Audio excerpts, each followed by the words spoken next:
नमस्कार मित्रांनो, मी निसर्गोपचार तज्ञ स्वागत तोडकर आपलं मराठी वैद्य चॅनल मध्ये स्वागत करतो.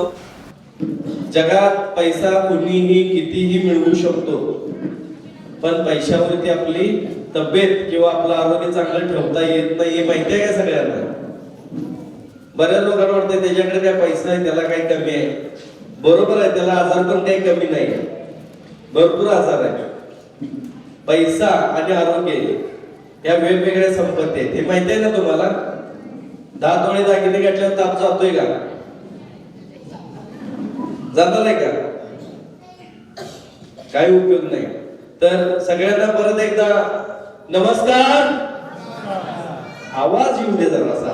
नमस्कार. हा, असा आवाज पाहिजे, खणखणीत आवाज पाहिजे. आपण आज खणखणीत बनायचंय, बरोबर आहे की नाही? म्हणणार तो नक्की? बारक्या एक आवाज नवीन नवीन पाहिलं असेल नाही, लय जोरात आवाज काढता काही करत नाही. तर सर्वप्रथम सगळ्यांना एक विनंती करतो, कळकळीची विनंती आहे की घरगुती उपाय जे सांगतोय ते करत चला. इथं फक्त ऐकायचं आणि निघून जायचं. इथं सांगितलेल्या गोष्टी एक नंबर होत्या. नाही बरोबर आहे, उद्यापासून फिरायला जाणारच म्हणायचं आणि उद्या तुमच्या आयुष्यात कधी येणार नाही हे लक्षात ठेवायचं. कारण कसं आहे, शेवटच्या श्वासापर्यंत तुम्हाला साथ देणार हे फक्त तुमचं शरीर आहे. कुठलं नातं तुम्हाला शेवटच्या श्वासापर्यंत टिकेल याची गॅरंटी नाही. पैसा तुमच्याकडे शेवटच्या श्वासापर्यंत टिकेल याची गॅरंटी नाही. आहे का? पण म्हणू शकतोय का मरेपर्यंत माझ्याकडे करोड रुपये राहतील? हा, कसं आहे, सैकड़ों को देखा है ऊपर जाते हुए, लेकिन करोड़ों को देखा है नीचे आते हुए. बरोबर आहे ना? 100वरती जातात पण करोडांना खाली येतात. पैसा काही उपयोगाला पडत नाही शेवटच्या क्षणाला. पैसा समजा 500 रुपयाची नोट दाखवल्यानंतर वेदना कमी होते का? होणार आहे का? विचार करा. म्हणून शरीराला महत्व द्या.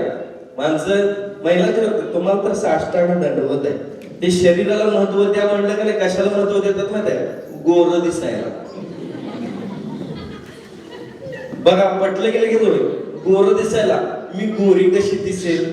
व्यायाम तर करायचं नाही तर पोट कसं कमी होईल? माझ्याकडे येतात, मला म्हणतात मी पोटावरची चरबी तेवढी कशी कमी होईल? एखादा व्यायाम प्रकार सांगितलं तर टाइमच नाही मिळत. काय सांगायचं? तू का रोज चंद्रावर येऊन जाऊन करते का? बरोबर आहे का? तुला वेळ काढला. आपण जर आपल्या शरीरासाठी एक अर्धा तास जर काढू शकलो नाही तर परमेश्वराने दिलेली ही संपत्ती सगळ्यात महत्वाची आहे. तुम्हाला माहिती आहे का? शरीर खूप महत्वाचं आहे. शारीरिक संपत्ती ही खूप महत्वाची आहे आणि त्याला त्याच्यासाठी जर समजा घर झाडाला रोज काढता की नाही 15-20 मिनिटाचा वेळ, कचरा काढता की नाही घरातला, ह्यातला कचरा काढण्यासाठी वेळ काढायला पाहिजे. आणि तो कशाच्या माध्यमातून? व्यायामाच्या माध्यमातून. मी सांगितलं ना, तर वेळेत औषध म्हणत ते खाणार तुम्ही, पण वेळेत जेव्हा म्हटलं तर माणसं जेवत नाहीत. बघा, वेळेत व्यायाम करा म्हटलं तर ते करणार नाहीत. सगळ्यात महत्वाचं दुःख काय माहितीये का? माणसं हसत नाही. आज हसणं विसरून गेलं.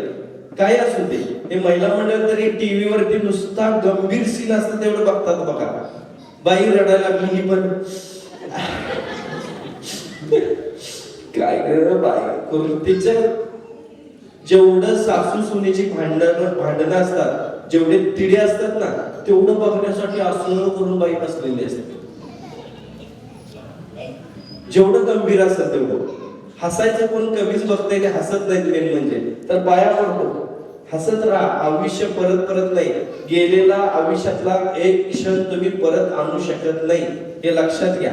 तो आनंदात घालवायचा, दुःखात घालवायचा, कसा घालवायचा तुम्ही ठरवायचंय. तुम्ही ठरवायचंय. विचार करा, साध्या गोष्टी असतात. मी घरगुती उपाय सांगणार आहे, पण त्याच्या अगोदर ते का करायचं हे महत्वाचं तुम्हाला समजलं पाहिजे. किंवा आजार असेल तर तो निघून गेला पाहिजे. बरोबर आहे ना? तो कसा घालवायचा? तर हसत राहिलं पाहिजे. माणसं हसत नाही. एक तर एवढी कळीची असतात ना, कसलाही जोक मारला तरी हसत नाहीत. बघा, जणू काय खरोखर की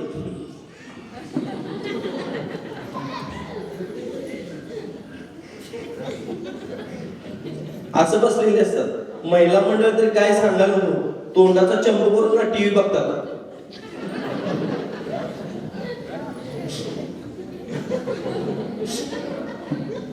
हे अहो लय डेंजर गोष्ट आहे. हसणं विसरून गेल्यावर किती काय. मी तुम्हाला सांगू का, साध्या गोष्टीतून हसायला येऊ शकतं. आता एक लग्नाचा कार्यक्रम होता, मला लग्नाला पुण्यात एका लग्नाला बोलवलं होतं. मला गेलो, मुलगीकडून आमंत्रण होतं. मित्राचीच मुलगी होती. आता खूप वर्षापूर्वी बघितली होती, आता लग्नाला आल्यानंतर डायरेक्ट बघितली तर काय सांगायचं. ही मुलगी पिझ्झा बर्गर खाऊन असली झाली होती, तांडच्या तांड उंचच्या उंच असली, आणि पोरग बघितलं तर असलं पापी मरतो हा. मी मुलीकडून होतो कारण मुलाला मी नेलेलं प्रेझेंट मुलाला देऊन आलो मी. अहो काय करायचं ते पापी, ते जेव्हा सप्तपदीला फेऱ्या घेतात माहितीये का, त्यावेळेस ते असं चाललेलं पुढे, आणि मागणं बैल पाण्यावर नेल्यासारखं असं मुसमुस करत चालत होतो. चालताना सुद्धा आता तो घागऱ्याला घागरा, अहो घागरा होता, त्याचं मापच नको सांगायला. आता काय सांगू, अहो खळभर जागा त्याने झाकली होती सप्तपदीला. तो 3 वेळा तो महाराज त्यात मुतला होता जाताना. असं एवढा दांडका घागरा, आणि ती अशी चालत होती. हार घालतात माहितीये का, हार घालायच्या वेळेस ह्याच्या मित्रांना चटुदिशी उचललं हार घालताना. हे जनावर 150 किलोचं जनावर उचलणार कोण?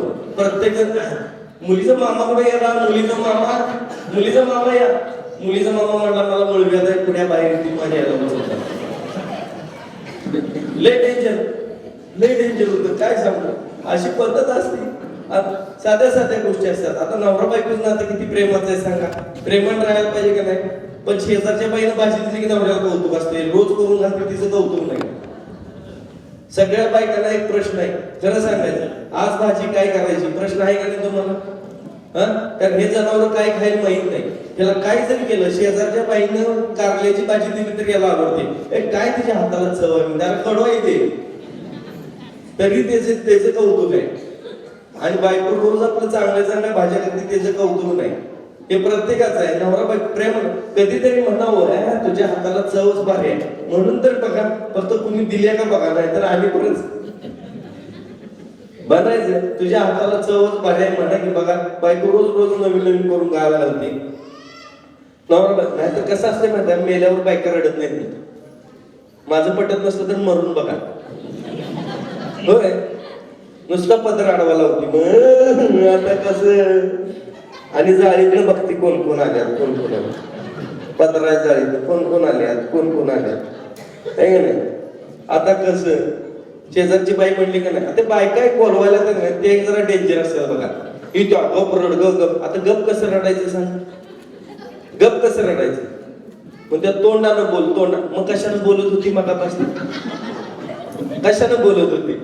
लय असते त्यात. एक असते तिला भूक लागलेली असते, ती म्हणते पोराकडे बघून 2 घास खा. शपथ देऊन सांगा बाई 2 घासावर थांबती का? एवढा भात खाती वर आमटी मागून घेते. ठरलेलं असते. आणि सासू मेल्यावर तर काय बघायलाच नको, आनंदानं खाते.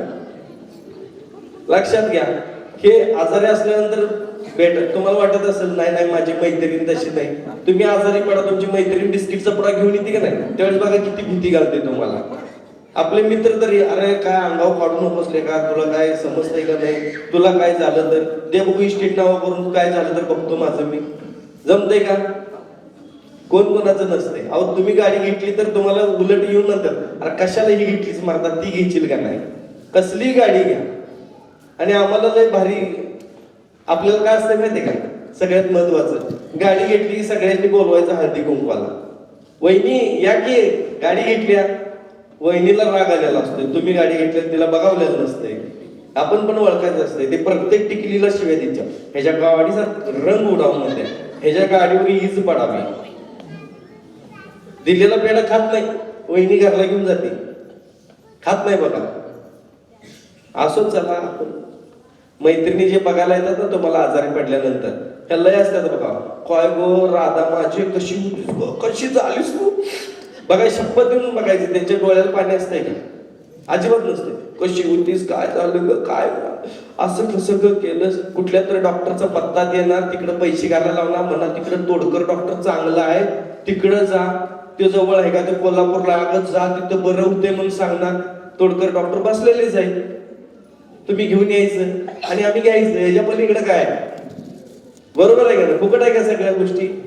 असू शकतात, घरगुती उपायांमधून ह्या गोष्टी होऊ शकतात. मी पाया पडून कळकळीची विनंती करून सांगतो, घरचे इलाज करा. या मैत्रिणीपासून जरासं लांब राहायचं. 10 रुपयाचा बिस्किटचा पुडा देते, किती बघ बाई त्या अमुकीला असंच अंगाव काढलं, तिला कॅन्सर होता. हिनं लागलीच बघा लगेच पोटात दाबायला. कुठं गाठ लागती का? कुठं गाठ लागती का? नवऱ्याचं डोकं खाती. अहो बघा की मला काय झालंय. हे शरीर खूप मजबूत आहे, काय होईत नाही. तुमचं ऐकती आणि बाहेर जाताना चप्पल घालता घालता ते पाप फेडायला लागल्या, दुसरं काय? तुम्हालाच नाव ठेवून जाते. तर विनंती करतो, घरगुती उपाय करायचे. प्रत्येक गोष्टीवरती निसर्गानं आयुर्वेदानं भरपूर काय दिलेलं आहे. कुणाचंही घ्या, मी पाया पडून सांगतो तुम्हाला, कुणाचंही घ्या, पण आयुर्वेदिक घ्या. घरगुती उपाय पहिल्यांदा करायचे असतील तर घरगुती उपाय करून बघा. बऱ्याच लोकांचे आज मी जर माझ्याकडे बघितलं तर माझे भरपूर शाखा आहेत, सेंटर्स भरपूर आहेत. सगळ्यांनी मिळून ना जवळपास आजपर्यंत 7 लाखांपेक्षा जास्त लोकांवरती आम्ही यशस्वी उपचार करू शकलेलो आहे त्या आयुर्वेदाच्या निसर्गाच्या माध्यमातून. एक माणूस एवढं करू शकतोय, आपण सगळे जमलो तर जास्त करू शकेल की नाही? आयुर्वेदावरती भरोसा ठेवा, विश्वास ठेवा, ट्रस्ट ठेवा. विनंती करतो तुम्हाला, जग मान्य करतंय आयुर्वेदाला आणि कोरोनामध्ये हे सिद्ध झालंय. जगानं स्वतः माझ्याकडून 54 देशांमध्ये औषधं मागवून घेतली. आमचं ते टोनो 16 होतं ना, तर ते आपल्या इथं सगळ्यांना माहिती असेल टोनो 16. टोनो 16 जे आहे ते सगळ्यांनी, टोनो 16 म्हणून होतं, तर सगळ्यांनी जवळपास ते घेतलं होतं बघा. खूप लोकांनी घेतलं होतं आपल्या इथं सुद्धा, आणि बऱ्याच लोकांना त्याचा चांगला गुणही आला होता, बऱ्याच लोकांना. तर विचार करा, जग मान्य करतंय कोणत्याही प्रकारचा साईड इफेक्ट नसणारी पॅथी म्हणजे आयुर्वेद आहे. आयुर्वेदाला कुठल्याही प्रकारचा साईड इफेक्ट नाही आहे, त्यांना कुठल्याही प्रकारचा अपाय होत नाही. भले फायदा लेट होत असेल पण तोटा मात्र नक्कीच होत नाही. आणि आयुर्वेद हा तुमचा, आमचा, सगळ्यांचा आहे. तुमचा नाही आहे का सांगा? आपल्या भारत देशाचे जे ऋषी मुनी आहेत ते तुमचे नाही आहेत का?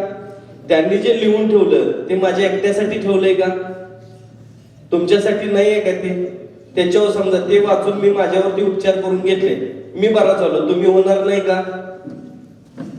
सगळ्यात नाही बघा, मी जेवढं वाचन केलं, जेवढे मी ग्रंथ वाचलाय, जेवढं मी म्हणजे खरोखर जेवढं मी अनुभवलंय तेवढं प्रत्येकाला जमेल असं नाही.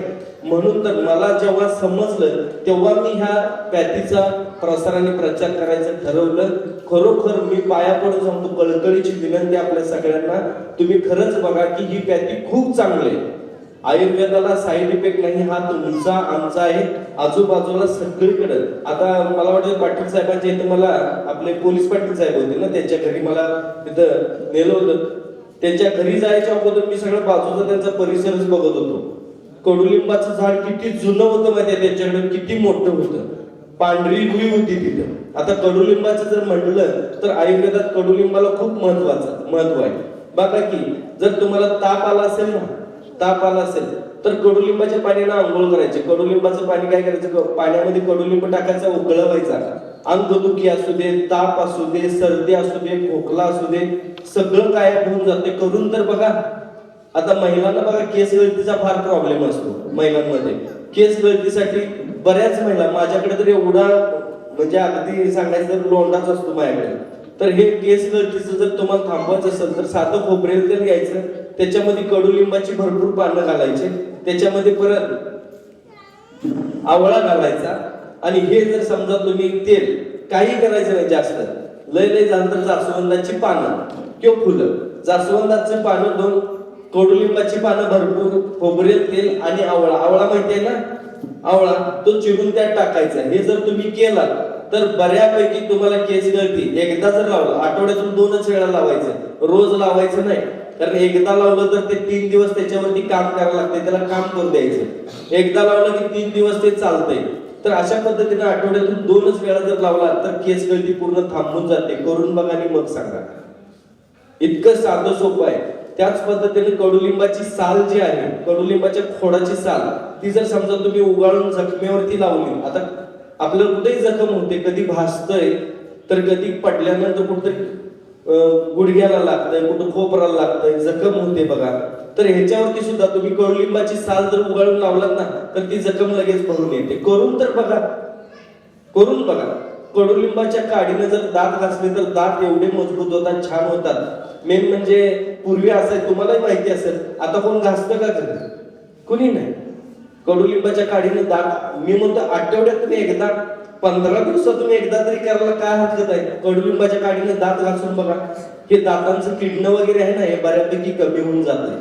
करून तरी बघा. माय बापू याला पैसे आहेत का सांगा बरं? त्याचे पैसे मला द्या म्हणतोय का मी तुम्हाला?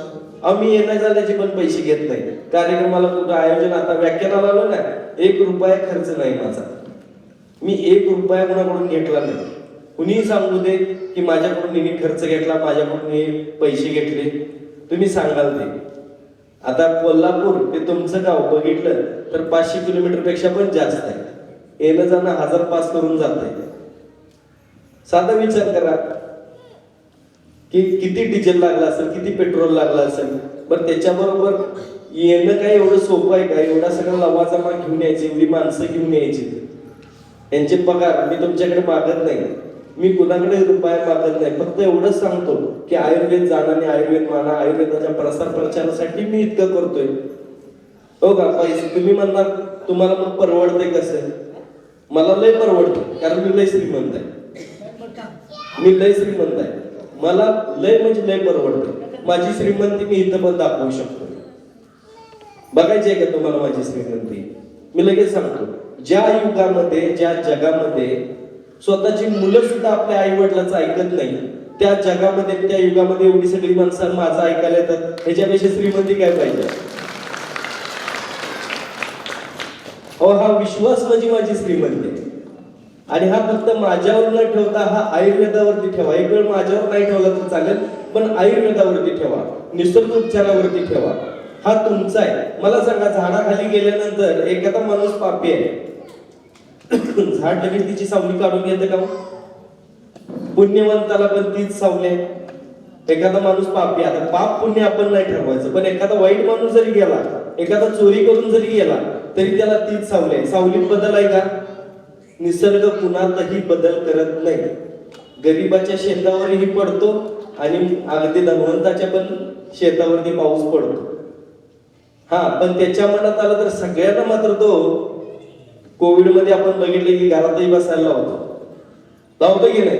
निसर्ग घरातही बसायला लावतो. हे विचार करा तुम्ही. माय बापू, निसर्ग इतका मोठा कोण नाही, मी सुद्धा नाही, निसर्ग इतका मोठा कुणी नाही हे आपण, आणि आपण नशीबवान आहोत की आपल्याकडे 3 ऋतू चालतात. तर ऐकून घ्या फक्त. माझं बाकीचं म्हणणं काय नाही, मला काही नाही, माझ्याकडून काय घ्या तर नाही घ्या, पण एक गोष्ट घ्या, हिम्मत. कारण हिम्मत आहे तर किंमत आहे, हिम्मत नाही तर किंमत नाही आहे माणसाला. जेव्हा एखाद्या माणसाला लाकवा मारतो का नाही, त्यावेळेस त्याला कळतंय बघा खरी किंमत. घरातली माणसं महिना 2 महिनेच बघतात, तिथनं पुढे त्याला किंमत कमी होते माणसाची त्या. आणि ते जर आपल्याला नको असेल तर खरोखर ज्या काय गोष्टी करायच्या ते नैसर्गिक करा. पुरुषांमध्ये ठीक आहे, एखाद्या बाईला जर पॅरालाइज झालं, एखादा लकवा मारला, तर मायबाप हो तुम्ही मेलेलं बरं मला वाटतंय. कारण एखाद्या बाईचं समजा जर काय बघितलं अंतरुणाला खेळून राहिलेली, तर काही उपयोग नाहीये. म्हणून विनंती करतो मी, तुम्ही लाईन उभा राहा, मी लाईन सगळ्यांचे पाय धरतो. माझ्या तुम्ही आईसारख्या आहात, बहिणीसारख्या, मी तुमचे पाय धरतो आणि तुम्हाला कळकळीची विनंती करून सांगतो. काय एवढं जीव तोडून बोलायला मी? विचार करा तुम्ही, पण का बोलायला? काय मिळालंय मला यातून? पण हे बाबा, जे मला यातून मिळते ना ते पैशात नाही मोजता येत. मला पैसा कमवून इथं नाही प्रॉपर्टी घ्यायची, मला पुण्य कमवून वरती प्रॉपर्टी घ्यायची. वरती गेलं की डायरेक्ट सिंहासनावर बसवलं पाहिजे, बरोबर आहे का? नाहीतर मग बस तव्यावर, खाल्लं जाळ, आई आई आई. कुठं बसायचं आपण ठरवायचं आहे. हे पैसा बाकी सगळं हे लांडी लांबाडी करून, खोटं बोलून पैसा मिळू शकतो, चुकीची कामं करून पैसा मिळू शकतोय, पण तिकडं प्रॉपर्टी मिळू शकत नाही. तिथली प्रॉपर्टी फक्त आपली असते. इथली प्रॉपर्टी काल कुणाची तरी होती, आज आपली आहे, आपण गेल्यावर आणि कुणाची तरी होणार आहे, ती आपल्या सोबत येणार नाही आहे. म्हणून विनंती करतो, पाया पडून सांगतो की स्वतःच्या शरीराला जपा, बघा तुम्ही कुठल्याही सांगितलं, तुकाराम महाराजांनी काय सांगितले, तुम्ही व्रत वैकल्य न करावे. बरोबर आहे ना? तुम्ही व्रत कुठलं, तुम्ही उपवास तापास करू नका, तुम्ही एक वेळ देवाला पूजू नका, देवाला नमस्कार करू नका, पण एक गोष्ट करा, तुमच्या शरीराला तेवढं पिडू नका. शरीराला यातना देणं म्हणजे चुकीचं आहे. तुम्हाला माहिती आहे का, जेव्हा माणूस जन्माला येते, बाळ जन्माला येतं, त्यावेळेस त्याला गुंडाळूनच घ्यावं लागतं. बरोबर आहे काय? आपण त्याला बाळूद्यात गुंडाळलं की नाही, गुंडाळूनच आणायला लागतंय, आणि मेल्यावर सुद्धा गुंडाळूनच न्यायला लागतंय. येताना गुंडाळून आलेला आपल्याला आल्याबरोबर गुंडाळतात, जाताना आपल्याला गुंडाळूनच नेतात, लक्षात घ्या. येताना आपण हसतो, बाळ रडते, जाताना ते हसत असते, आपण रडत असतो. ते सुटलेलं असते सगळ्यातून. म्हणून विनंती करतो, सुटा. कोण इथं काय बघा अमर व्हायला कोणी आलेलं नाही.